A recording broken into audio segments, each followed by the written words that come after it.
जन्माद्यस्य यतोऽन्वयादितरतश्चार्थेष्वभिज्ञस्वराट् तेने ब्रह्महृदाय आदिकवये मुह्यन्ति यत्सूरयः तेजो वारिमृतां यथा विनिमयो यत्र त्रिसर्गो मृषा धाम्ना स्वेन सदा निरस्तगुहकं सत्यं परं धीमहि धर्मप्रोञ्झितकैतवोऽत्र परमो निर्मत्सराणां सतां वेद्यं वास्तवमत्र वस्तु शिवदं तापत्रयोन्मूलनं श्रीमद्भागवते महामुनिकृते किं वा परैरीश्वरः सद्यो हृद्यवरुध्यतेऽत्र कृतिभिः शुश्रूषुभिस्तक्षणात् निगमकल्पतरोर्गलितं फलं शुभमुखातमृतद्रवसंयुतं पिबत भागवतं रसमालयं मुहुरहो रसिका भुवि भावुकाः यं प्रव्रजन्तमनुपेतमपेतकृत्यं द्वैपायनो विरहकातर आजुहाव पुत्रेदि तन्मयतया तरवोऽभिनेदुः तं सर्वभूतहृदयं मुनिमानतोऽस्मि यस्वानुभावमखिलश्रुतिसारमेकम् अध्यात्मदीपम् अतितितीर्षतां तमोन्धं संसारिणां करुणयाः पुराणगुह्यं तं व्याससूनुपयामि गुरुं मुनीनां प्रिय भगवத் பந்துக்களே, இன்று ஸ்ரீமத் பாகவத மகாத்மியத்தை பற்றி நாம் அனுபவிக்க இருக்கிறோம். பொதுவாக புராணம்னு பேர். இவைகளுக்கெல்லாம் விஷ்ணு புராணம், கருட புராணம், வராக புராணம், இப்படி நிறைய 18 புராணங்கள் இருக்குது. அதில் கடைசியாக வந்த புராணம் பாகவத புராணம். பொதுவாக புராணம் அப்படிங்கிற வார்த்தைக்கு என்ன அர்த்தம்னா, புறா அப்படி நவம், நடந்த விஷயங்கள்லாம் பார்த்தேன்னா என்றைக்கோ நடந்தது, பழைய சமாச்சாரம் இருந்தாலும் அவைகள்லாம் இப்போ கேட்கும்போது புதுசாக இருக்கும். அதனால் புராணம்னே பேர். விஷயம் பழைய சமாச்சாரமாக இருந்தாலும், நிகழ்வுகள் பழைய விஷயமாக இருந்தாலும், இன்றைய நிகழ்வோடு அது ஒத்து போகிறதுனாலையும் அது அதிசயமாக தோன்றுவது தான் அந்த ரிஷிகளுடைய வாக்கினுடைய பெருமை. அதை இன்னைக்கு நம்ம இந்த சந்திரசேகர பிரசாத குருகுலத்தில் நம்ம வாத்தியார் ஸ்ரீ கிருஷ்ண ராகவ கணபாடிகளுடைய ஒரு ஏற்பாட்டில் வருங்கால வேத வித்வான்கள் கணபாடிகளாக விளங்கக்கூடிய இந்த சிஷ்யர்களுடைய சமூகத்திற்கு இந்த புராண இதிகாசங்களுடைய பெருமையை எடுத்து சொல்லுவதற்கு ஒரு பெரிய பாக்கியம் மகாபெரிவாருடைய அனுகிரகத்தினாலேயும் ஆச்சாரியருடைய அனுகிரகத்தினாலேயும் கிடைச்சிருக்கு. ரொம்ப ஆச்சரியம். எல்லாரும் கேட்குறத காட்டிலும் நீங்கள் தான் நாளைக்கு வேதம் படித்து வெளியில் வரக்கூடியவா. இந்த இதிகாச புராணங்களே நீங்கள் படிக்கிற அந்த வேதத்துக்கு அனுகூலமாக இருக்கிறதுக்கு தான் வந்தது. வேதத்தினுடைய விஷயங்கள் எல்லாருக்கும் புரியும்னு சொல்ல முடியாது இல்லையா. வேதம் படிக்கிறேன் இல்லையா, பாராயணம் பண்ணுறேன், அதில் ஏதாவது விஷயங்கள்னு எடுத்து பார்க்குறோன்னா நமக்கு அர்த்தம் தெரியாட்டாலும் வேத பாராயணம் பண்ணுவோம். அது சப்தத்துக்கு அவ்வளோ ஒரு மகாத்மியம். அந்த வேதத்துக்கு இன்னும் சப்போர்ட்டாக இருக்கிறதுக்காக பிரத்தியாருக்கும் அந்த விஷயங்கள்லாம் தெரியணுங்கிறதுக்காக இதிகாசமாகவும் புராணங்களாகவும் அந்த வேதத்தினுடைய விஷயமே நமக்கு ரிஷிகள்லாம் எடுத்து கொடுத்துருக்காங்க. இது வந்தது தான் புராணம். புராணத்துக்கு முன்னாடி இதிகாசம். இதிகாசம்னா என்ன? ராமாயணம், மகாபாரதம். நமக்கு 2 இதிகாசங்கள், ராமாயணம், மகாபாரதம். வேதம் 4 வேதங்கள், புராணங்கள் 18 புராணங்கள். எதுலையுமே குறையில்லை பாரு, எல்லாம் பெருசு. இப்பேற்பட்ட புராணத்தினுடைய பெருமை, பாகவத புராணத்தை தெரிந்து கொள்வதற்கு முன்பாக பாகவத கிரந்தத்தின் பெருமை, இந்த நூலுக்கே உள்ளக்கூடிய விசேஷமான ஒரு சக்தி என்னங்கிறத தான் இன்னைக்கு தெரிஞ்சுக்கிறோம்.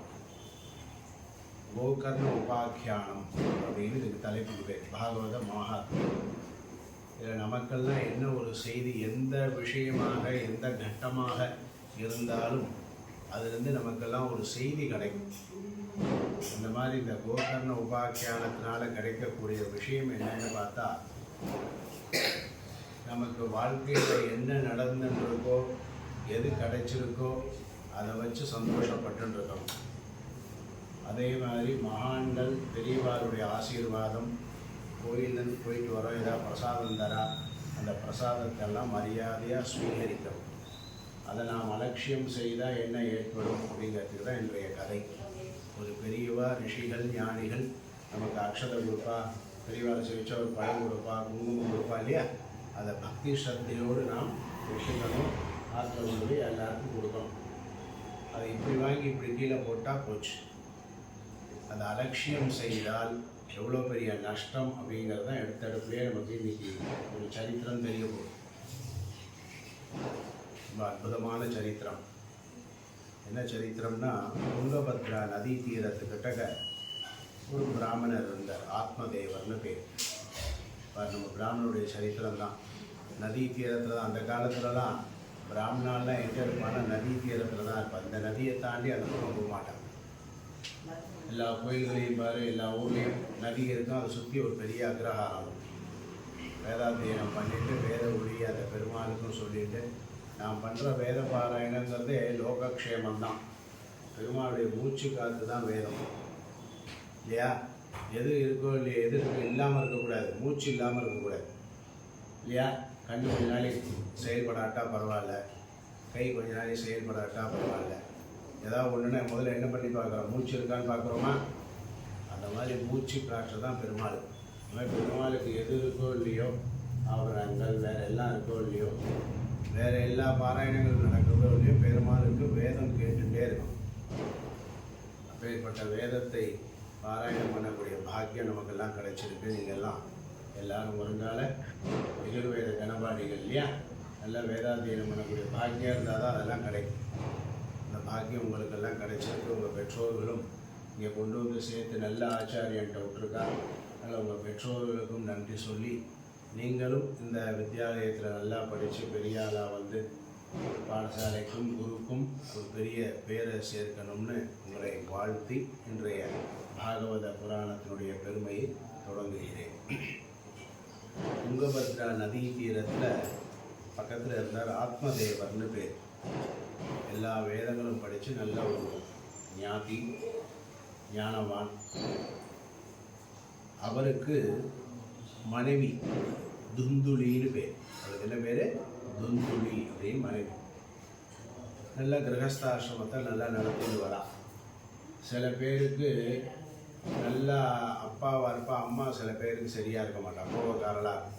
நல்ல அம்மா சாந்தமான அம்மாவாக இருப்பா, அப்பா ரொம்ப கோபக்காராக இருப்பார் இல்லையா? ரெண்டு பேருமே ஒன்றா இருக்கிறதுங்கிற எல்லா இடத்துலையுமே அபூர்வம். அந்த மாதிரி இந்த ஆத்மதேவர் அப்படிங்கிறவர் நல்ல சாந்த ஸ்வரூபி. நல்ல அமைதியாக கிடைச்சதை வச்சு சந்தோஷப்பட்டு ஞானமாக நல்லா எல்லா இடத்துலையும் பாராயணம் பண்ணி அதன் மூலமாக குடும்பத்தை நடத்தின்னு நல்லா வரார். ஆனால் அவருடைய மனைவி இருக்காளே துந்துலி, அவள் எப்படின்னா ஸ்வவாக் ஸ்தாபிகா. சில பேர் தான் பேசுகிறதே தான் கரெக்ட் அப்படின்னு இருப்பாளா? அடுத்தவா சொல்கிறதையும் கேட்டுக்கணும், நம்ம சொல்கிறதே தான் சரின்னு இருக்கக்கூடாது. ஆனால் அந்த அம்மா எப்படிப்பட்டவ? தான் சொல்கிறது தான் எதுவுமே சரின்னு நினைக்கக்கூடியவள். லோக வார்த்தா ரதா. எப்போ பாரு லௌகீகமான விஷயத்தையே நிறையா பேசிகிட்டு இருக்கோம். லௌகீக விஷயம் சமாச்சாரமும் தெரியணும் நமக்கு. வேதம் படிக்கிறோமா? படித்தாலும் இது எந்த ஊர், இப்போ யார் நாட்டை ஆள்றா, இப்போ நாடு எப்படி போயிட்டுருக்கு அப்படிங்கிற லோக சமாச்சாரம் தெரியணும். ஆனால் அது மட்டுமே தெரிஞ்சு வேதம் போயிட்டுனா எத்தனாவது ஆண்டை என்ன படிச்சிருக்கோமோ அந்த மந்திரம் தெரியாமல் இருந்தால் பிரயோஜனம் இல்லை. இப்போ ஆத்ம விசாரங்களை பண்ணுறதை காட்டிலும் அவர் ஆத்ம விசாரம் பண்ணுவார், நம்ம லோக விஷயமாகவே பேசிட்டு இருக்கலாம். அப்படி இருக்கக்கூடிய தம்பதிகள் பகு ஜெல்பிகா, அதிகப்படியாக பேசணும். இதெல்லாம் ஒருத்தருக்கு தோஷமான குணங்கள். ரொம்ப பேசக்கூடாது, தேவையில்லாமல் பேசக்கூடாது, தற்புகழ்ச்சி கூடாது, லௌகீக சமாச்சாரத்தில் ரொம்ப ஈடுபாடு கூடாது. ஆனால் இந்த அம்மாவுக்கு துந்துரிக்கு இதெல்லாம் ஜாஸ்தி உண்டு. அவருக்கு எப்பேற்பட்டவர்? லோக சமாச்சாரத்தை பற்றி ரொம்ப பேச மாட்டார், ஆத்ம விசாரத்தை ரொம்ப நல்லா பண்ணிட்டு வரக்கூடியவர். எப்பேற்பட்ட தம்பதிகள். ஆனால் அவளுக்கு ரொம்ப நாள் ஆச்சு, குழந்தையே இல்லை. சாஸ்திரத்தில் வேதம் படிக்கிறோம், படித்த அத்தியாயம் முடித்த உடனே ஆச்சாரியன்ட்ட போய் கேட்டால் என்ன சொல்வார்? ஒன்று அந்தேவாசியாக இருக்கியான்னு கேட்பார். வேதாத்தியனம் முடிச்சுட்டு என்ன பண்ணலாம்? பெரியவராக ஆனதுக்கப்புறம் அத்தியாயம்லாம் முடித்ததுக்கப்புறம் அந்தேவாசி, தனக்கு பிரம்மச்சாரியாகவே இருந்துட்டு ஆச்சாரியனுக்கே சுஷ்ரூஷை குருவுக்கே சுஷ்ரூஷை பண்ணிட்டு இருக்கிறது ஒரு தர்மம், அல்லது கிரகஸ்தாசிரமத்துக்கு போறியான்னு கேட்பான். கல்யாணம் பண்ணிட்டு யாக யஜ்ஞாதிகள்லாம் பண்ணணும் இல்லையா, அந்த மாதிரி இன்னொரு அவன் வந்தால் தான் இன்னொரு குழந்தை கிடைப்பான், அந்த வேதத்தை காப்பாற்றணுமே அந்த கோத்திரத்தை, அதுக்காக கிரகஸ்தாசிரமத்துக்கு போகிறதும் கல்யாணம் பண்ணிக்கிறதுங்கிறதும் உச்சிதமானது. அப்படி பண்ணிக்கிறதுக்காக என்ன பண்ணுவா, அதுக்கு தான் தர்மசாஸ்திரம் ரொம்ப அங்கீகாரம் கொடுக்குறது. அதனால் அப்படி பண்ணி வம்ச விருத்தி ஏற்படணும்னு அவர் எல்லாம் கல்யாணம் பண்ணிட்டார். ஆனால் பசங்களே இல்லை. அதனால் எல்லா கோயிலுக்கும் போகிறது, தான தர்மங்கள் பண்ணுறது, பெருமாளை வேண்டிக்கிறது, இந்த பாராயணம் எல்லாம் பண்ணிட்டு இருந்தார். எது பண்ணி சில சமயம் காரியம் சக்ஸஸ் ஆகும். நம்மளே எது இல்லாமல் வேண்டிப்போமா, நம்ம ஒன்றுமே வேண்டிக்க மாட்டான், எல்லாம் நடக்கும். எல்லாமும் வேண்டிப்பான். டெய்லி விஸ்வநாத சாமி சொல்கிறேன்மா, ஒரு 48 மண்டலம் 48 நாள் ஒரு மண்டலம் அந்த ஆதித்ய ஜபம் பண்ணுறேன்மா, எல்லாம் பண்ணுவா. சில பேர் கிடைக்கும், சில சமயம் காரியம் நடக்காது. எதனால்? வாங்கிட்டு வந்த வரம். நம்மள்கிட்ட கர்ம பலம் எவ்வளோ இருக்கோ அதுக்கேற்ற மாதிரி தான் இதெல்லாம் சித்தி இல்லையா. இப்போ நீ மண்டல பாராயணம் பண்ணுற, ஆனால் என்ன பண்ணியிருக்கோம், போன ஜென்மத்தில் பிராரப்தம் என்ன பண்ணியிருக்கோமோ சந்தியாவதமே பண்ணியிருக்க மாட்டோம். சந்தியாவதம் பண்ணுற சொம்பை தூக்கி ஒழிச்சு வச்சுருப்போம் இல்லையா. எதை தான் ரொம்ப பண்ணியிருக்கோம். அந்த பாபங்களால் இப்போ நம்ம பண்ணினாலும் நிவர்த்தியாக, அதுக்கு தான் அது காரணம்னு தெரிஞ்சுக்கணும். அதனால் பண்ணினா வேஸ்ட்டு, பண்ணினா எதுவுமே நடக்கலையே அப்படின்னு செய்கிற கர்மா மேலே நம்ம போச்சக்கூடாது. ஒரு எல்லாம் பண்ணி பார்த்தா ஒரு காலத்தில் ஒன்றும் நடக்கலை, முடியல, போயான்னு காட்டு கிளம்பிட்டார். இனிமே கிரகஸ்தாசிரமத்துலேருந்து பிரயோஜனம் இல்லை, காட்டுக்கு போய் தபஸ் பண்ணி அப்படியே ஒரு ஞானியாக எல்லாம் ஏதோ பண்ணலாம், இல்லை அங்கே போய் ஏதாவது ஜபம் தபங்கள்லாம் பண்ணுவோம் அப்படின்னு சொல்லி காட்டுக்கு போனார். அங்கே போய் அப்படியே இருக்கும்போது எதேச்சியாக அங்கே ஒரு ஞானி வந்தார், ஒரு ஆச்சாரியர்கள், ஒரு சன்னியாசி. காட்டில் அந்த காலத்தை சஞ்சாரம் பண்ணிட்டு போவா இல்லையா, வனாந்திரங்களில் அந்த மாதிரி சஞ்சாரம் பண்ணிட்டு ஒரு ரிஷி போகிறார். அவரை பார்த்தோன்னே யாருமே எப்பயுமே ஒரு ஞானி காஷாய தண்ட மாத்திரேன பிரணமேத், ஒரு யாரையோ பார்க்குற காஷாயம் இருக்கா உடனே சேவிச்சிட வேண்டியது. அவர் எந்த அத்வைத சன்னியாசியா, வைத சன்னியாசியா, அந்த சன்னியாசியா, நல்ல சன்னியாசியா, அதெல்லாம் அப்புறம். முதல்ல எதுக்கு மரியாதை, இந்த வஸ்திரத்துக்கே மரியாதை. தியாகம் தானே, அவள் எல்லாத்தையும் விட்டுட்டு போகிறா இல்லையா, பெரிய தியாகிகள் இல்லையா. அதான் தியாகியாகவும் ஞானியாகவும் இருக்கிறதுனால அவளை பார்த்தாலே நம்ம என்ன பண்ணோம், நமஸ்காரம் பண்ணோம். அதாவது ஒரு உழுந்து நமஸ்காரம் பண்ணுறேன். பெரியவாளை உழுந்து நமஸ்காரம் பண்ணுறதுனால உழுந்து பண்ணுறவாளுக்கு லாபமா, அந்த நமஸ்காரத்தை வாங்கிக்கிறவருக்கு லாபமா? யாருக்கு? ஒரு பெரியவரை சேவிக்கிறதில்ல, சேவிக்கிறதுனால நமக்கு லாபமா இல்லை அவருக்கு லாபம்? யாருக்கு லாபம்? அவரை சேவிக்கிறதுனால சேவிக்கிறவனுக்கு லாபமா, சேவையை ஏற்றுக்கிறாரே அவருக்கு லாபமா? சேவிக்கிறோம். யாருக்கு? சேவிக்கிற நமக்கு தான் லாபம். பெரியவா இருக்கா, பெரியவா அதனை சேவிக்காமல் போனாலும் ஒன்றும் இல்லை, சேவிச்சா உனக்கு லாபம். சேவிக்காட்டா நஷ்டம் யாருக்கு? நமக்கு தான் நஷ்டம். அவள் ஆசீர்வாதம் பண்ணுறது காத்துன்னு இருக்கா, ஆசீர்வாதத்தை வாங்கிக்காமல் போனால் நமக்கு தானே இழப்பு. அதனால் அந்த மகான் வந்தார், உழுந்து சேவிச்சார். சேவிச்சதுனால என்ன கேட்டார், அப்பா நல்லா செய்ய, யார்ப்பா நீ, என்ன ஏதுன்னு விசாரிச்சு. சுவாமி நான் ஆத்மதேவன் பேர், இந்த மாதிரி இருக்கேன், பெரிய யாக யஜ்ஞாதிகள்லாம் பண்ணுறேன், எனக்கு அடுத்து இந்த வேதத்தை காப்பாற்றுறதுக்கும் யாக யஜ்ஞாதிகள்லாம் பண்ணுறதுக்கும் ஒரு குழந்தை இல்லை சுவாமி. நான் என்ன பாவம் பண்ணேனோ தெரியல. கிரகஸ்தாசிரமங்கிறது ஆற்றுல குழந்தைன்னு ஒன்று இருக்கணும் இல்லையா, பையன் இருந்தாலே பாடசாலை விட முடியும். ஆனால் இந்த ஒரு பாவம் எனக்கு என்ன பண்ணியிருக்கேன், இந்த எனக்கு இது நடக்கலையே, இதுக்கு பகவான் நீங்கள் தான் எனக்கு இந்த தடையை போக்கி ஒரு அனுகிரகம் பண்ணணும்னு கேட்டுட்டார். அந்த ரிஷி ஞானி என்ன பண்ணால் ஒரு நிமிஷம் யோசித்தார். இவர் சேவிச்சிருக்கவர் இவரை பற்றி கொஞ்சம் அப்படியே பார்க்கும்போது அவருக்கு ஒரு ஞானம் தெரியுது. என்ன அழகாக சொல்கிறாரு, அதான் பெரியவா சொன்னால் கேட்டுக்கணும். என்ன பண்ணார், உழுந்த சேவிச்சு கேட்ட உடனே பிரஜா துக்கேன சூன்யோகம் பிராணான் தியக்தும் இஹாகதா திக்ஜீவிதம் பிரஜாஹீனம் திக்ரகம் ச பிரஜாம் வீணா. இந்த ராசியை பார்த்து அந்த ஆத்மதேவர் சொல்கிறார், என்ன சுவாமி கல்யாணம் பண்ணி யாக யஜ்ஞாதிகள் எல்லாம் பண்ணி என்ன பிரயோஜனம்? ஒரு ஆற்றுல எனக்கு அடுத்து என் பேர் சொல்கிறதுக்கு ஒரு பிரஜை இல்லை. அப்படி இருக்கக்கூடியவனுக்கு எனக்கு என்ன பிரயோஜனம்? எனக்கு ஒன்றும் வாழ்க்கையை பிடிக்கல சுவாமி. அதனால் என்ன பண்ணுறேன், நான் இனிமேல் வீட்டை பற்றி போகல, நான் இப்படியே ஆத்மஹத்தி பண்ணிக்க போகிறேன் அப்படின்னு ஒவ்வொன்றும் அழகிறேன். அப்போ அந்த யதி சொல்கிறார், அப்பா உனக்கு இந்த அஜ்ஞானம் வேண்டாம், கல்யாணம் ஆச்சு, கிரகஸ்தாசிரமத்தில் இருந்த, உனக்கு குழந்தைய கொடுத்தா உனக்கு நல்லதுன்னு தெரிஞ்சுதான் பெருமாள் கொடுத்துருப்பார். எப்போ கொடுக்கலையோ, நீ முயற்சி பண்ணி அது நடக்கலையோ, என்ன பண்ணணும், சரி நமக்கு இவ்வளோதான் அப்படின்னு சொல்லி இருக்கிறத வச்சு நான் வாழ வேண்டியது.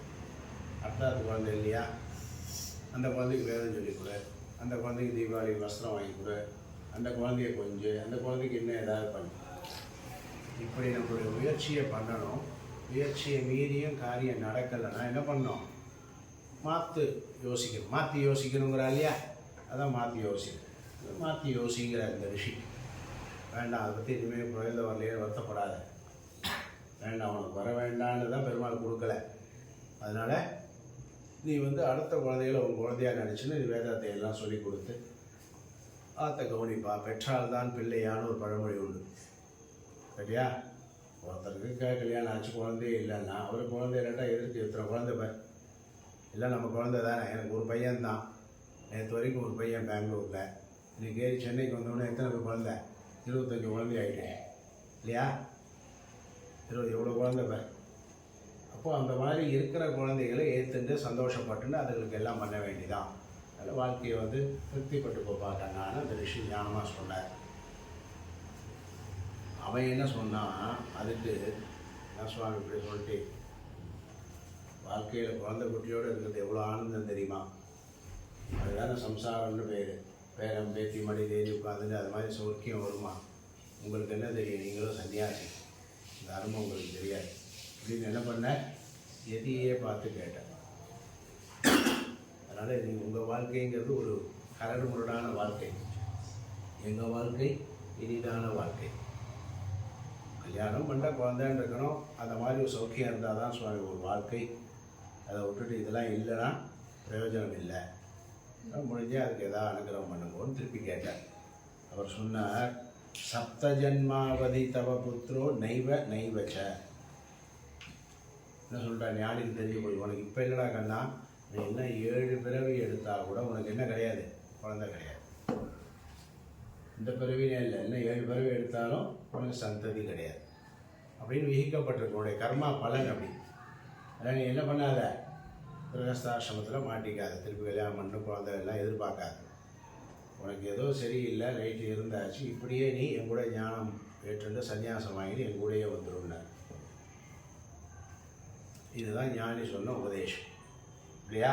பெரியவா ஞானிகள் அவ்வளோ சீக்கிரத்தில் நம்மளை கூட வந்துடணும்னு சொல்ல மாட்டான். பெரியவார் எத்தனையோ பேர் சேவிக்க போகிறோமா, சேவிக்கிறவாலாம் என்ன சொல்கிறார், பெரியவா பாப்பா கண்ணா உனக்கு காஷாயம் தரேன் வாங்கிக்கோங்கிறாரா?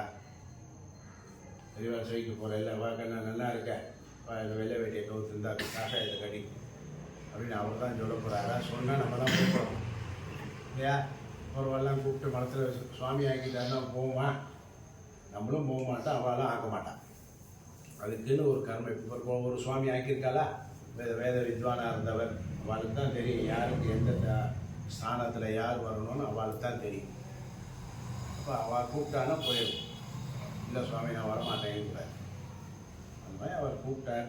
இவர் என்ன பண்ணியிருக்கணும், ஆத்மதேவர், சரி சுவாமி அப்படியா பெரியவா சொல்கிறேன், இப்போ நானும் 10-20 வருஷம் ஆகிப்போச்சு, சரியா இல்லை, ஒய்ஃபும் வேறு ரொம்ப அக்கிரமக்காரியாக இருக்கா, ஊர் ரொம்ப ஜாஸ்தியாக இருக்குது, இதெல்லாம் நினச்சி தான் பெருமாள் குழந்தைய கொடுக்குறியோன்னுமோ, சரி நல்லபடிக்கு ஒரு விடுதலை கிடைச்சது அப்படின்னு சொல்லி சுவாமியோடு போயிருந்தாருன்னா நல்லா இருந்திருக்கும் இல்லையா?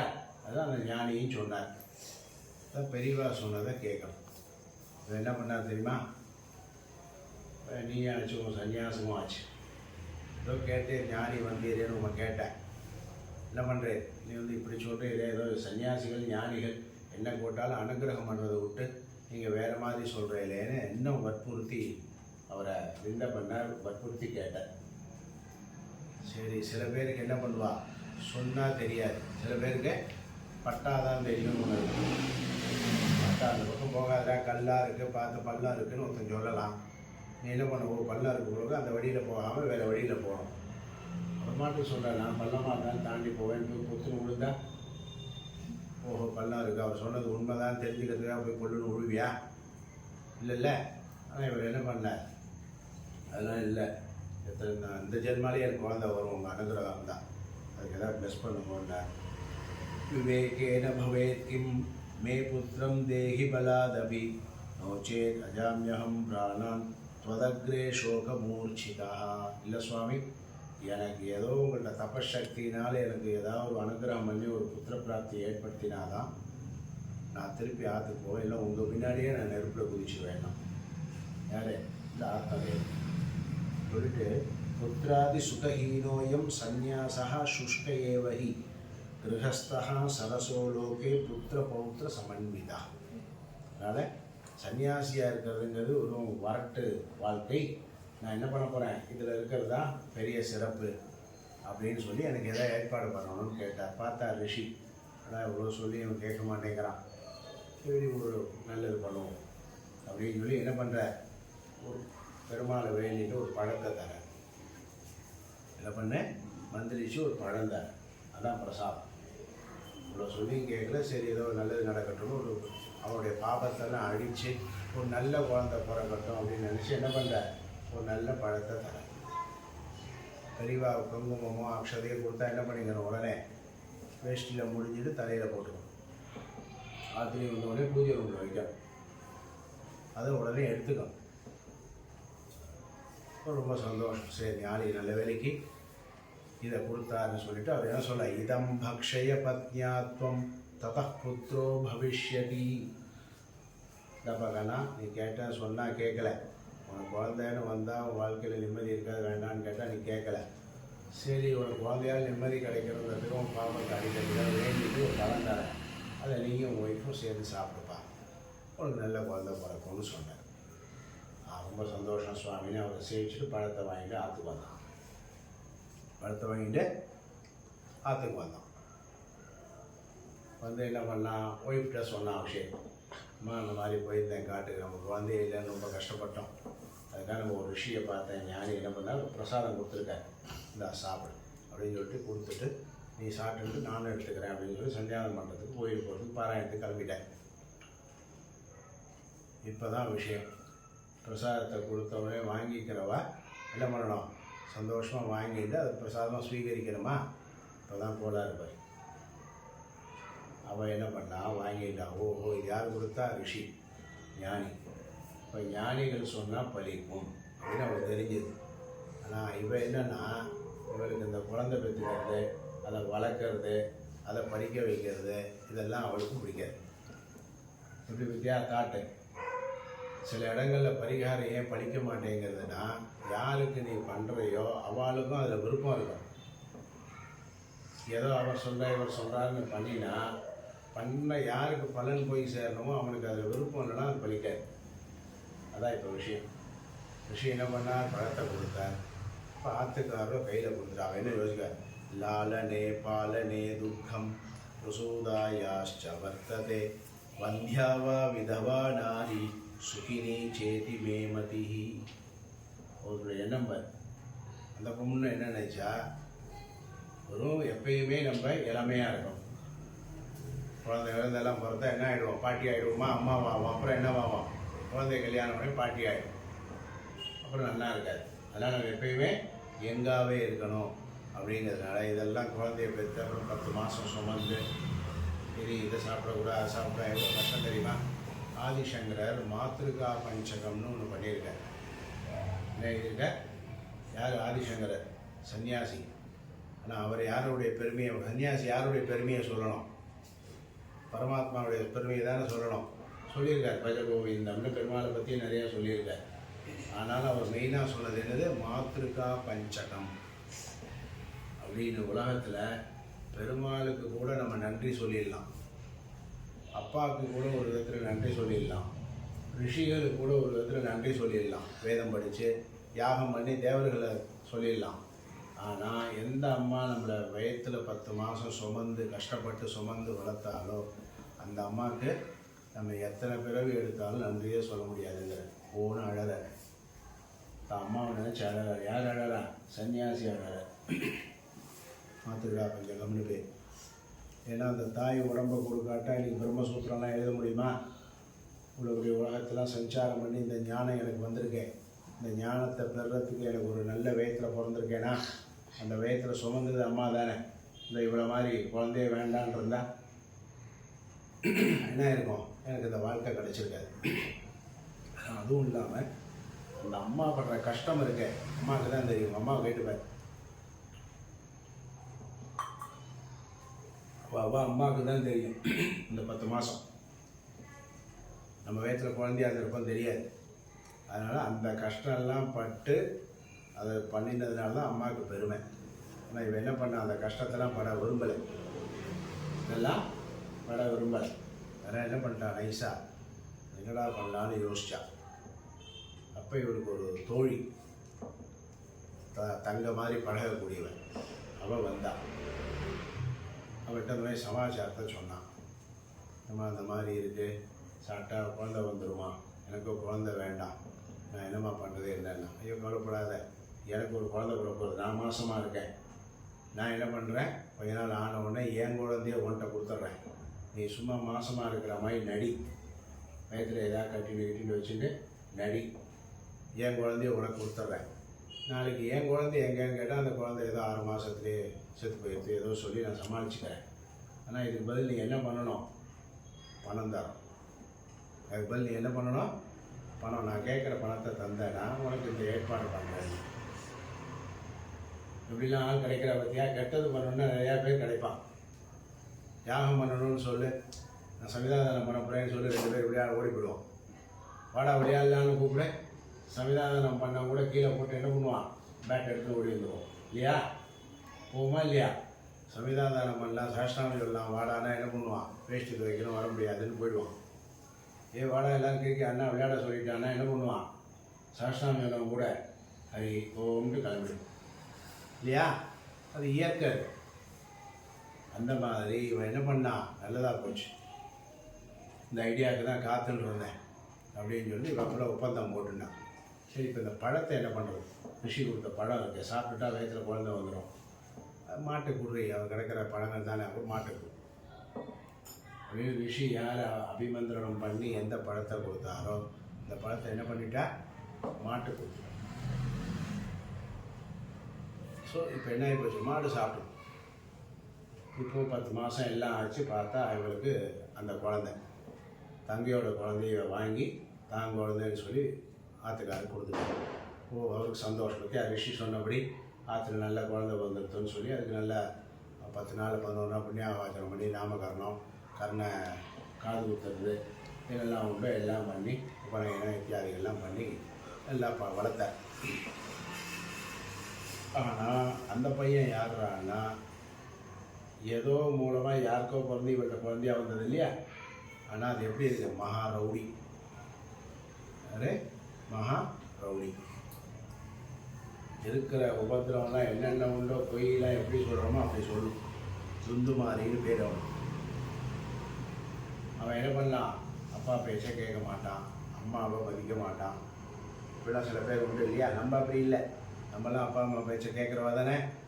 கேட்டதுனால இங்கே வந்துருக்கோம் இல்லையா. ஊருக்கு போனால் லீவ்லையும் கேட்பியா, இல்லை நீ சொல்கிறத அம்மா கேட்பாளா, நம்ம சொல்கிறத கேட்ப போனோம். சரி, அதனால் நம்மளாம் நல்ல பசங்க. என்ன பண்ணலாம், அப்பா பேச அப்பாவே எதிர்த்து பேசுறது, அப்பாவே அடிக்கிறது, அப்பாவே திட்டுறது, வேத புஸ்தகத்தை கிளிக்க தூக்கி போடுறது, டிவி வாங்கி தாங்கிறது, இப்படி ஒரே லௌகீகமான புத்தி. அதனால் என்ன பண்ணார், ரொம்ப வளர்த்து பார்த்தா ஒரு லெவலுக்கு மேலே இந்த குழந்தை சரியா இல்லை. அதே சமயத்தில் கொஞ்ச நாள் ஆச்சா ஒரு பசுமாட்டுக்கு பழத்தை கொடுத்தாலே அந்த குழந்தையும் அந்த பசுமாட்டுக்கு ஒரு குழந்தை பிறகு. பசுமாட்டுக்கு எங்கேயா குழந்தை பிறகுமா, கண்ணுக்குட்டி தானே பிறக்கணும். ஆனால் இப்போ பார்த்தா ஒரு 10 மாதம் கழிச்சு ஆற்றுல கண்ணுக்குட்டி போட்டுருக்குன்னு போய் பார்த்தா என்ன இருக்கு, உன மாதிரி குட்டி அழகான ஒரு பையனாக இருக்கு, ஒரு நல்ல ஆண் குழந்தை. காது மட்டும் எப்படி இருக்கு, பசுமாட்டோட காது மாதிரி இருக்கு. அதனால் அந்த குழந்தைக்கு என்ன பண்ணார் இவர், நம்ம பார்த்து பசுமாடு தான் கண்ணு போட்டுருக்குன்னு சொல்லி கோகர்ணன், என்ன பேர், கோகர்ணன் அந்த குழந்தைக்கு பேர் வச்சார். அந்த குழந்தை யாரால் கிடைச்சது, அந்த ரிஷி கொடுத்த பழம். அதை இந்த அம்மா சாப்பிட்டு பிறந்திருந்தா இவா குழந்தை எப்படி இருந்திருக்கும், கோகர்ணன் மாதிரி நல்ல குழந்தையாக இருந்தது. ஆனால் அதை ஏமாற்றி பண்ணனால ஒரே ஏமாற்று ப்ராடு. இந்த குழந்தை ரொம்ப நல்ல குழந்தை. ஸோ இந்த குழந்தைய வளர்ப்போன்னு சொல்லி நல்லா வளர்த்து வேதம்லாம் சொல்லி கொடுத்து இந்த குழந்தை பேர் சொல்லு குழந்தையா இருந்தது. ஆனால் பிறந்தது யாருக்கு? பசுமாட்டு. தான் ஒய்ஃபுக்கு பிறந்தங்கிற குழந்தை எப்படி இருக்கு? ரவுடியா இப்போ அட்டகாசம் பொறுக்க முடியல. இப்போ படுத்தல் ஒரு லெவலுக்கு மேலே என்ன பண்ணார்? ரொம்ப வெறுப்பாகி அப்பாவே இந்த குழந்தை இவருக்கான கோகர்ணன்னு சொல்லி திருத்திலாம் பார்த்தோம். ஒன்றும் கேட்கல. எதிர்த்து பேசுறது எல்லாம் பண்ணுறது என்ன பண்ணா? இப்போ அந்த மாதிரி குழந்தையெல்லாம் வச்சு நம்ம சமாளிக்க முடியாது. நீங்கள் மாட்டு காட்டு கிளம்பிடுவோம். இந்த குழந்தையால் உங்களுக்கு சந்தோஷம் கிடைக்காது. இதுதான் நான் அன்றைக்கி ரிஷி சொன்னேன். இவன் காட்டில் போய் குழந்தையே இல்லைன்னு சொன்னோன்னே அவர் என்ன சொன்னார்? நீ குழந்தைக்கு ஆசைப்படாதப்பா, உனக்கு குழந்தையால் ஒரு சந்தோஷம் கிடைக்காதுன்னு சொன்னாரா? இப்போயே கூட காட்டுக்கு வந்துடும், நல்ல ஞானத்தை காமிக்கிற மோட்சத்துக்கு போகலான்னு சொன்னாரா? கேட்கல. இப்போ இதே தான் கோகர்ணன் சொல்கிறான். வேண்டாம், அதெல்லாம் சரிப்பட்டு வராது. அப்பான்னு ஒரு பேர் கிடைச்சாச்சு உனக்கு, போகிறோம். அதுக்கு தானே ஆசைப்பட்டேன், இதுக்கு தானே ஆசைப்பட்டேன் அப்படின்றத சொல்லுவாங்க. இதுக்கு தானே ஆசைப்பட்டப்பா, ஆயாச்சு. இல்லை இங்கே வந்து இனிமேல் நல்ல கதியாக வேதம் படித்த ஞானத்தை வச்சுட்டு வேதத்தை ஜபிச்சு நல்ல ஒரு ஞானத்தை அடையுங்கன்னு சொல்லி அப்பாவை காட்டுக்கு அனுப்பிச்சு விட்டு, அவரும் இந்த மனைவி இவெல்லாம் படுத்துறது பசங்க சரியில்லாதனால ஞான மார்க்கத்தை தேடி போயிட்டார். இவன் சாது, அந்த குழந்தை ரவுடி. இல்லை அப்பா இருந்தாலே படுத்துவான், அப்பாவும் வேறு கிளம்பி போயிட்டாரா? இப்போ என்னது? நம்ம ராஜ்யம் தான் இல்லையா? ஆற்றுல அப்பா எங்கேயோ வெளில போய் ஆட்டலாம், அம்மாட்ட நம்ம ராஜ்யம் தானே. அந்த மாதிரி என்ன பண்ணான்? அம்மா விட்டுருந்தது, பணத்தை வாங்குறது, இப்படி பண்ணிட்டு ஆற்றுல ரொம்ப படுத்தினான். லெவலுக்கு மேலே அம்மாவுக்கும் படுத்தல் தாங்க முடியல. எந்த அம்மா குழந்தை வயிற்றில் பெற்றுட்டு பண்ண மாட்டேன்னு இன்னொருத்திட்ட பணத்தை வாங்கிடலாம் பண்ணாலும் அவளுக்கு இந்த குழந்தையாலே இப்போ என்னது ஆகும்? அடிக்கிறான், எல்லாம் பண்ணுறான்னு ஓடி போய் கிணத்துல வந்து செத்து போயிட்டான். ஆச்சா, அப்பா ஓடி போயிட்டார், அம்மா இப்படி ஆகி போச்சு. இப்போ இருக்குன்னா சொத்து இருக்குமே, நான் 2 பேர் கேட்கறதுக்கு யாருமே இல்லை. நம்ம ராஜ்யம் தான் சொல்லி என்ன பண்ணுவான்? டெய்லி குடிக்கிறது, கெட்ட வழக்கங்கள், இப்படியே ரொம்ப மோசமாக போயிட்டு இருந்தான். எல்லாருமே ஃப்ரெண்ட்ஸு கூட இருக்கிற வாய்வாலாம் எத்தனை நாள் இருப்பா? நம்மள்ட்ட பணமும் நிறையா சக்தியும் எனர்ஜியும் பணமும் இருக்கிற வரைக்கும் நம்மளோட எல்லாம் நல்லா பழகுவான். அதுக்கப்புறம் ஃபேனை போட்டு அதுக்கப்புறம் என்ன பண்ணுவான்? நம்மளையே ஏமாற்றிடுவான். அதனால் என்ன பண்ணான்? அவன் இருக்கிற வரைக்கும், பணம் கூட இருக்கிற வரைக்கும் கூட பழகிட்டே இருந்த. ஆற்றுல இன்னும் ஒரு வெள்ளி சொம்பு இருக்குது, இன்னும் தங்க காசு இருக்குது, இன்னும் ஏதோ சாலக்கிராமம் இருக்குது, அந்த சாலக்கிராமம் பெட்டி தங்கத்தில் இருக்குது, பெருமாள் போட்ட தோடு இருக்குது. இப்படியும் ஒவ்வொன்றே எடுத்து வச்சு 3 மாதம் 6 மாதம் வெளியில் வாடகைக்கு விட்டு விற்று ஜாலியாக வண்டியில் சுற்றிக்கிட்டே இருந்தான். ஒரு லெவலுக்கு மேலே பார்த்தா இவன் இருக்கிற பணங்கள்லாம் இனிமேல் காலியாக போது, இவனால் பிரயோஜனம் இல்லைன்னு ஒன்று. இவன் ஃப்ரெண்ட்ஸே இவன் இருக்கிற பணத்தெல்லாம் வாங்கிட்டு, எப்படி சினிமாலாம் நடக்கிறது அந்த மாதிரி நெருப்பால் மூஞ்சிலேயே எரிச்சு அடையாளம் தெரியாத அளவுக்கு அவனை பொண்ணு கிணத்துல வீசி எரிஞ்சான். என்னாயிட்டான்? அவன் லைஃப்பும் போச்சு. ஒரு வாழ்க்கையில் ஒரு ரிஷியினுடைய பேச்சை கேட்காதனால அம்மா கேட்டான். அம்மா அதே சமயத்தில் அந்த பையனால் என்னாச்சு? குடும்பமே போச்சு. இதெல்லாம் ஆகிப்போச்சு. இந்த கோகர்ணன் இந்த ஆற்றுல இவ்வளோ அக்கிரமம் இருக்குங்கிறதுனால அவன் ஞானிங்கிறதுனால வெளியில் தீர்த்த யாத்திரையெல்லாம் போனான். தீர்த்த யாத்திரை அங்கங்கே யாத்திரையெல்லாம் போயிட்டு ஊருக்கு வந்து சேர்றோம். சரி, நம்ம ஊருக்கு எப்படி இருக்கு என்னன்னு பார்க்கலாம் வந்தால் அந்த விஷயம் எல்லாம் கேள்விப்படுறோம். அம்மாவுக்கு இந்த மாதிரி நடந்தது. பையனும் தம்பியும் என்ன பண்ணிட்டான்? இப்படி ஆகிட்டான். ஐயோன்னு நினச்சின்னு என்ன பண்ணிட்டான்? இந்த மாதிரிலாம் இதுக்கெல்லாம் என்ன மரணம்னு பேர்? துர்மரணம்னு பேர். இயற்கையாக நம்மளால் சாப்பிட்டு வயசாகி இல்லை ஏதோ இயற்கையாக மறைஞ்சு போனோன்னா உயிர் போச்சுன்னா அதுக்கெல்லாம் என்னது? நல்ல மரணம். ஆனால் கொலை, ஆக்சிடெண்ட், யாராலேயோ எரிக்கப்படுறது, தீயில் எரிகிறது, கிணத்துல விழுறது, இதெல்லாம் என்ன பேர்? துர்மரணம்னு பேர். நம்மளே துர்மரணம்னு பேர். இப்போ அம்மாவுக்கும் துர்மரணம், அந்த குண்டுமாரிக்கும் துர்மரணம், 2க்கும் ஏற்பட்டதா? கோகர்ணன் பார்த்தான். ஐயோ பாவம், இப்படி 2 பேருக்கும் துர்மரணம் ஆச்சு. என்ன இருந்தாலும் இந்த ஆத்மா சாந்தி அடையணும்னு என்ன பண்ணான்? கைக்கு போய் ஸ்ராத்தம்லாம் பண்ணிட்டு வந்தான். நான் எல்லா ஸ்ராத்தம் எங்கே பண்ணாலும் கையில் போனாலும் 100 பிண்டம் வைப்பான். அம்மா, அப்பா, தாத்தா, பசுமாடு, வாரத்தில் கண்ணுக்குட்டி போயிருந்தா அதுக்கு, பூனைக்குட்டி போயிருந்தா அதுக்கு ஒரு பிண்டம் கையில். அந்த மாதிரி எல்லாம் வச்சு சேர்த்து வச்சு சேவிச்சுட்டு தான் வந்தான். சரி வாழ்க்கை ஏதோ பண்ணுவோமேன்னு பண்ணிவிட்டு ஊருக்கு வந்தான். வந்தால் 2-3 நாள் ஆற்றுல படுத்துட்டான். இருந்தாலும் இருக்கேன். அப்புறம் படுத்துங்க, ராத்திரியெல்லாம் ஒரே சத்தம், ஒரே சத்தம். எழுந்து பார்க்குறான், உணர்த்திக்கிறான், திருப்பி தூங்குறான், ஒரே சத்தம். என்ன இது என்னன்னு பார்த்தா அப்படியே பார்க்கும்போது, என்ன யாருப்பா, ஏன் இப்படி ஒரே சத்தம் வருது, நீ யார் நீ யாருன்னு கேட்குறான். பார்த்தா யார், அந்த வீட்டில் துர்மரணம் கல்லால் அடித்து மூஞ்சில் அடித்து கொன்னால யார், இந்து மாதிரி அவனுடைய அவன் ஆவி பேய் உருவமாக அந்த ஊரையே சுற்றின்னு வந்தான். ஆற்றுல அந்த உருவம் பேயின்னு தெரிஞ்சுது. ஆனால் பேயோ பிசாசோ நம்மள்கிட்ட அனுஷ்டானம் வந்தால் நம்மளை கண்டு அதுதான் பயப்படும். நீ பேயை கண்டு நம்ம பயப்படுறோன்னா நம்மள்ட்ட அனுஷ்டானம் இல்லைன்னு அர்த்தம். இவன் பயப்படுவார், கோகர்ணன் அதை பார்த்து பயப்படல, இவனை பார்த்து அது பயப்படுறது. அதுக்கு தான் பயப்பட இவன் கேட்குற, யார் என்னன்னு கேட்டால் அது உடனே சொல்லி, யாருப்பா நீ என்ன எதுன்னு கேட்டால், ஐயோ இது தெரியலையா, நான் தான் உன் தம்பி துண்டு மாறிப்பா அப்படின்னு விஷயத்த சொல்கிறேன்.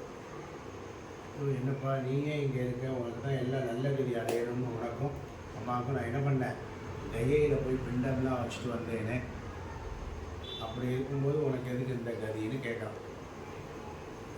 தெரியல, என்ன பண்ணியோ தெரியல, எனக்கு இன்னும் இந்த பேயில் இருக்கிற அந்த உருவம் இன்னும் எனக்கு போகலை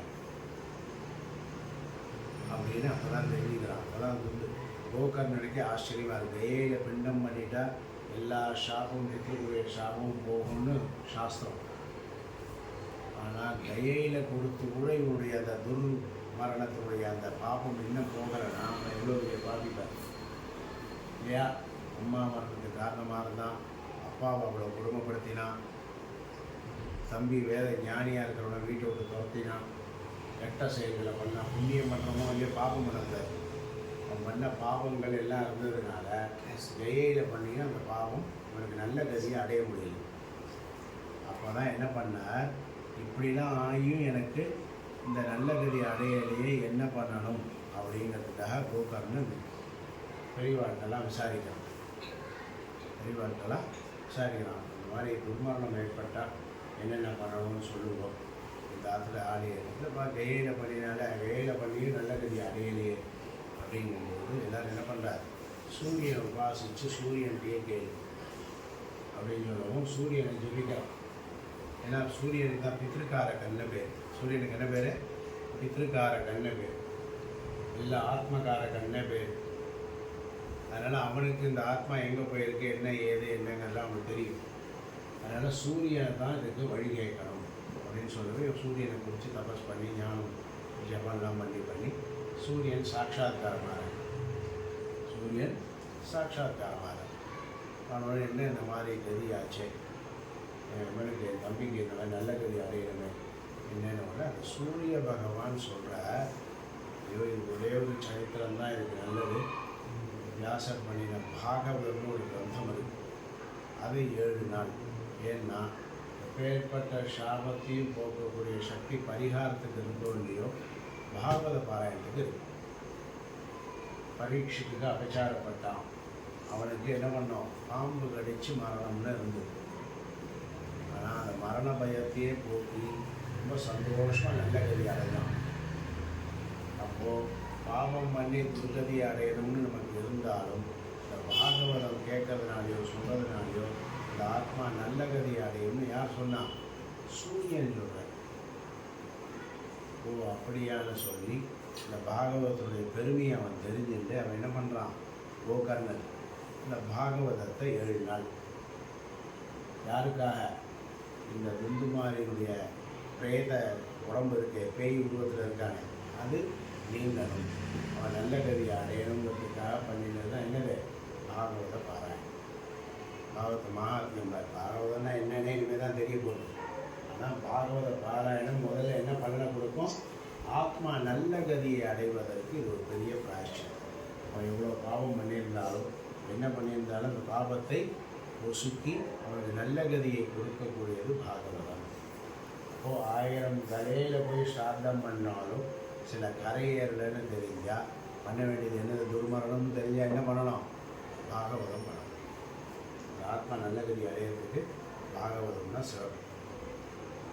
அப்படின்னு சொல்லவும் பாகவதத்தை பண்ணுறான். அதுக்கு என்ன சாட்சின்னா, இந்த துந்துமாரி இருக்கான் இல்லையா, அவன் என்ன பண்ணுறான், இந்த நல்ல கதியை படித்து எனக்கு நல்ல கதியை சொல்லு அண்ணா, நான் பண்ண பாவத்துக்கெல்லாம் பிராயசித்தமாக எனக்கு ஏதாவது நல்லது பண்ணேன்னு ஒரு அழகு அந்த பெய்.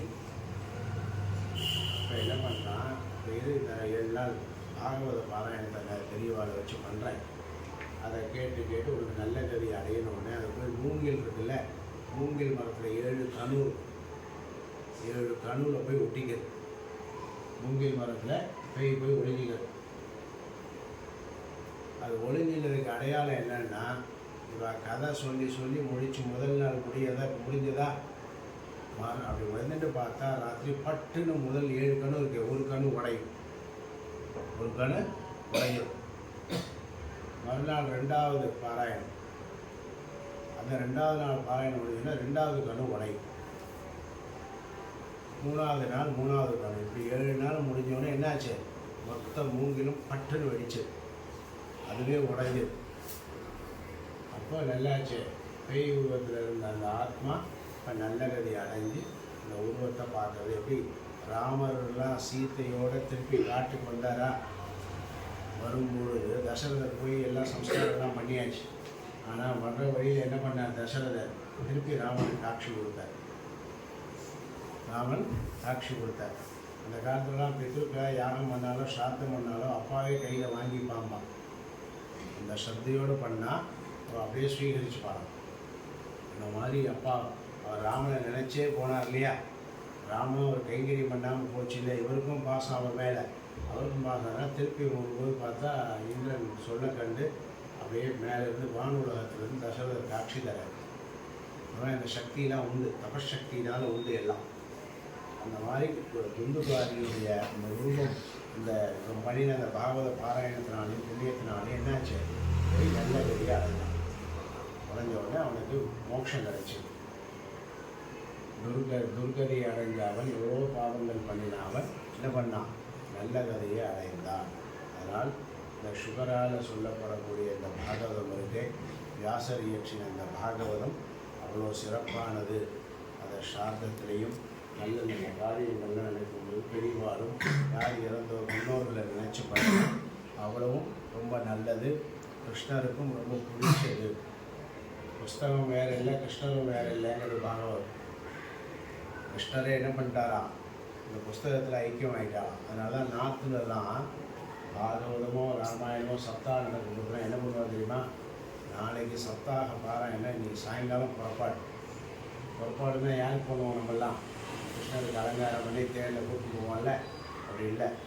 எஜமானால் பாராயணம் பண்ணுவாள் எல்லாம் அந்த பாகவத புஸ்தகத்துக்கு ஒரு பட்டு துணியால் கட்டி, பாகவத புஸ்தகத்துக்கு ஒரு புஷ்பம் போட்டு, அது யார் படிக்கிறாளோ எஜமானால் ஒரு மாலை போட்டு எல்லாருமே என்ன பண்ணுவாங்க, பாகவதத்தை இப்படி தலைமையில் வச்சுக்குவோம். பெருமாள் ஏழை பண்ணுறாங்க, பாகவதத்தை தலைமையில் வச்சுட்டு எல்லோரும் புறப்பட்டு வீதியில் வந்து எங்கே கதாசிரவணம் பண்ண போகிறாலோ அங்கே வந்து ஏழை பண்ணுவாங்க. ஏன்னா இதுதான் சாட்சாத் கிருஷ்ணன். பாகவத கிரந்தத்திலேயே கிருஷ்ணன் வந்துட்டான். வேதமே இந்த வேதத்தினுடைய ஒவ்வொரு எழுத்துமே அருகின்னு சொல்கிறதுன்னு அர்த்தம். தெய்வம் கணானா ஆந்த்வா கணபதிகும் வாமஹே, நீ சொல்கிறது என்னது, கணானா ஆந்த்வான்னு தான் நான் சொல்கிறேன். ஆனால் அது என்ன, ஒவ்வொரு எழுத்து எதுக்கு போய் சேருமா, அருகின்னு சொன்ன பலன். அதனால் நம்மெல்லாம் அருகி ஜபம் பண்ணுறாள்ல, ஹரே கிருஷ்ணாலாம் பண்ணுறாள். அவள் பண்ணுறது தான் நம்ம வேதம் சொல்கிறதே அந்த பலன். நீ உட்காந்து ஹரே கிருஷ்ணான்னு வேதம் சொல்கிறத விட்டுட்டு நீ ஹரே கிருஷ்ணான்னு சொல்லிட்டு இருக்கக்கூடாது இல்லையா. நீ சொல்கிற அந்த அணுவாக்கம் இருக்கே மந்திரமே எல்லாம் என்னது, ஹரியத்தான் குறித்து சொல்லப்படுறது. அந்த மாதிரி பாகவதத்தில் இருக்கக்கூடிய அந்த ஒவ்வொரு எழுத்துலையும் பெருமாள் என்ன பண்ணிடுறார், தானே இந்த பாகவத கிரந்தத்தில் இறங்கிட்டேன்னு ஒரு பழம் இருக்கும். அதனால் பாகவதத்துக்கு ஒரு சிறப்பு. அப்படி அந்த நல்ல கதியை நம்ம அடைஞ்சான்னா, நம்மெல்லாம் துந்து மாதிரி கெட்டப்படினா அம்மா அப்பா சொல்லி பாடசாலையில் சேர்ந்துருக்கோம், அங்கேயும் இங்கேயும் சந்தியானம் பண்ணுறோம், இங்கேயும் 3 வேளை சந்தியானம் பண்ணுறோம், கதையை கேட்குறோம், தூங்கினாலும் கதை கேட்குறோம், தூங்கிகிட்டே கேட்குறோம் இல்லையா, விளையாடிகிட்டே கேட்குறோம், எப்படியோ கதை கேட்குறோம் இல்லையா. இந்த இடத்துல இருக்கிறதுனால நமக்கெல்லாம் பெருமாள் எவ்வளோ கதியை கொடுப்பார்கள், இதெல்லாம் எவ்வளோ புண்ணியம். அதனால் பாகவதத்தினுடைய ஒரு சிறப்பு கேட்கறதுனால நமக்கு பல பாவங்கள் ஒழிஞ்சு நல்ல கதியை அடையிறோங்கிறது அந்த பாகவத்துடைய பெருமை. இதான் கோகர்ண உபாக்கியானம்னு பேர். இந்த அதனால தான் ஆற்றுல 10 அசத்துக்கள் இருந்தாலும் ஒரு நல்ல புள்ள இருந்துட்டான்னா அந்த குலம் தப்பிச்சு. ஆற்றுலலாம் ஏன் 4-5 குழந்தை அந்த காலத்தில் இருக்கா? ஆற்றுலேயே இப்போ அண்ணா காலேஜ் போயிருப்பான், தம்பி வேதம் படிச்சிருப்பான், ஒரு பையன் ஏதோ லௌகீகமாக இருப்பான், மொத்த நாள் வேதத்தில் இருக்கும் இல்லையா? 4 பேர் வேதம் படிக்கிறது சிறப்பு. சப்போஸ் இல்லாட்டாலும் என்ன பண்ணுவான்? ஒரே பையனாக இருந்தால் அம்மா அப்பாவோ என்ன பண்ணுவான்? தாத்தாவோ எங்கேயோ வேண்டாம், எதுக்கு இதெல்லாம் வேண்டாம், ஸ்கூல் படிக்கணும்னு சேர்த்துருவான். அந்த மாதிரி போயிடும். வேதம் படிக்கிற பாக்கியம் நமக்கெல்லாம் போயிடும். எனக்கே போயிடும். வேதாத்தியனம் பண்ண வேண்டியது. ராஜா வேத பாடசாலை இருக்கு இல்லையா, கும்பகோணம், அங்கே தான் பாடசாலையிலே என்னை வேதத்துக்கு சேர்த்தான். ஆனால் அங்கே பழைய தான் போடுவா தெரியுமா? அப்போலாம் இந்த சொந்தக்காரெல்லாம் லீவு தான் பார்க்க வரக்கூடாது. பாடசாலைக்கு அடிக்கடி வந்தான்னா ஒரு பையன் தலையில் கொடுத்துக்கிறான், பொங்கல் தான் சாப்பிட்றான், அது ஒன்றுமே இல்லை, விளையாட ஒன்றும் இல்லை, இப்படியே இருக்கானே நினச்சி என்ன பண்ணுவா? யாரோ ஒருத்தர் என் பையன் பாரு கிரிக்கெட் விளையாடுறான், பேண்ட்டு போட்டு ஜாலியாக போகிறான், அங்கே இருக்கான்னு சொல்லி கூட்டின்னு வரான்டுவான். அந்த மாதிரி செல்லம் கொடுத்து கூட்டின்னு வந்ததுனால வேதாத்தியனம் போச்சு. ஒரு பிராமணனாக பிறந்தால் பண்ண வேண்டியது என்னது? வேதாத்தியனம். அதான் நமக்கு அதை காப்பாற்றும். வேதம் படித்தா அது என்ன பண்ணணுமோ நமக்கு கொடுக்க வேண்டியதை கொடுக்கும். வேதம் படிக்காமல் இருக்கிறவாளுக்கு என்னெல்லாம் கிடைக்கிறதோ அதோட பல மடங்கு கிடைக்கும். அதனால தான் அதுக்கு ராமாயணத்தையோ பாகவதத்தையோ வேத பிராச்சேன ஆசி சாட்சாத் ராமாயணான்னு வேதாத்தியனம் பண்ணாட்டாலும் ராமாயணத்தை அத்தியனம் பண்ணிட்டு அதை சொல்லிட்டு பிரவச்சனம் பண்ணிடுவாங்க. வேதாத்தியனம் ரொம்ப சிறப்பு. ஏற்பட்ட பாகவத்துடைய சிறப்பெல்லாம் இன்றைக்கி தெரிஞ்சுட்டோம். இதுக்கப்புறம் இந்த பாகவதம் அப்படிங்கிற ஒரு கிரந்தம் யாரால் இயற்றப்பட்டது, எப்படி நமக்கு கிடைச்சது, அதனுடைய பெருமை என்ன, அதை யாருக்கு சொன்னான் அப்படிங்கிற மகாத்மியத்தை நாளைக்கு தெரிஞ்சுக்கலாம். இன்றைக்கி நம்ம தெரிஞ்சிருந்தது என்ன? 2 கதை. இது வரைக்கும் தெரிஞ்சது என்ன? கோகர்ண உபாக்கியானம். கதையை மறந்து அப்பா பேர், அம்மா பேர், தம்பி பேர் யாரும் தெரிய வேண்டாம். இந்த கருத்து என்ன? 2 விஷயம் இதுன்னு தெரியுது. நமக்கு என்ன தெரியுது? இல்லை, பெரியவா சொன்னால் கேட்கணும். பெரியவா சொன்னால் கேட்கணும். பெரியவா சொன்னாரா வேண்டாம் உனக்கு இதெல்லாம் குழந்தைகள் இதெல்லாம் ஆசைப்படாதன்னு சொன்னாரா? கேட்டிருந்தால் இவனுக்கு என்ன இருக்காது? பையன் பிறந்து இவ்வளோ கஷ்டப்பட்டார், அது நடந்திருக்காரு. ஸோ சொன்னதை கேட்கலன்னு ஒன்று. இன்னொன்று நம்ம தெரிஞ்சிக்க வேண்டியது என்னது? பிரசாதம்னு ஒரு மகான்கள் கொடுத்தா அதை என்ன பண்ணணும்? அலட்சியப்படுத்தக்கூடாது. பிரசாதத்தை அலட்சியம் பண்ணினா அவன் லைஃப் என்ன ஆகிப்போச்சு? அந்த அம்மா லைஃப் என்னாச்சு? குமரியாகவே இருக்கணும், குழந்தைகளுக்கு அழகாக இருக்கணும், அப்படி இருக்கணும், இப்படி இருக்கணும்னு நினச்சா கடைசி என்னாச்சு? லைஃப் கிணத்துல விழுற மாதிரி ஆகிப்போச்சு இல்லையா? இந்த பழத்தை சாப்பிட்ருந்தாலும் இந்த மாதிரி யாருக்கு பிறந்திருப்பா? இந்த வயதில் கோகர்ணம் பிறந்திருக்கும். வேறு பேரில் இருந்து நல்ல குழந்தையாவது படிக்க வச்சு அம்மா அப்பாவும் பேர் சொல்லி புகழ்ந்து நம்ம அம்மா அப்பா எப்படி நம்ம சிறப்பாக தாங்க போகிறோம், அந்த மாதிரி இந்த குழந்தை அந்த அம்மாவை தாங்கி அப்பாவையும் தாங்கி நல்ல கதி அடைஞ்சிருப்பான். அப்போ அவள் அந்த பிரசாதத்தை என்ன பண்ணால் அலட்சியப்படுத்திடும். அதனால் நம்ம என்ன தெரிஞ்சுக்கணும்? நல்ல ஞானிகள் பெரியவாளை என்ன சொல்கிறாலோ அதை கேட்கணும். பிரசாதம்னு யாராவது பெரியவா கொடுத்தாலோ தெய்வமோ ரிஷிகளோ அதை அலட்சியப்படுத்தக்கூடாது. இது 2ம் பண்ணாமல் இருந்தாலே நமக்கு எல்லா ஸ்ரேயஸும் ஏற்படும்னு சொல்லி இந்த வாய்ப்பையும் இந்த பாடசாலையினுடைய அபிவிருத்திக்காகவும் இந்த குருவினுடைய மங்களத்துக்காகவும் பெருமாளையும் ருக்மிணி சத்யபாமா சகித கிருஷ்ணனை வேண்டிண்டு விடைபெறுகிறேன். ஸ்வஸ்தி பிரஜாபிய பரிபாலயந்தாம் நியாயேன மார்கேண மஹிம் மஹீஷாः गोब्राह्मणेभ्यः शुभमस्तु नित्यं लोकाः समस्ताः सुखिनो भवन्तु। मङ्गलं कौशलेन्द्राय महनीयगुणाब्धये चक्रवर्तितनूजाय सार्वभौमाय मङ्गलं नीलाचलनिवासाय नित्याय परमात्मने सुभद्राप्राणनाथाय श्रीजगन्नाथाय मङ्गलं मङ्गलाशासनपरेर्मदाचार्यपुरोगमैः सर्वैश्च पूर्वैराचार्यैः सत्कृतायास्तु मङ्गलम्।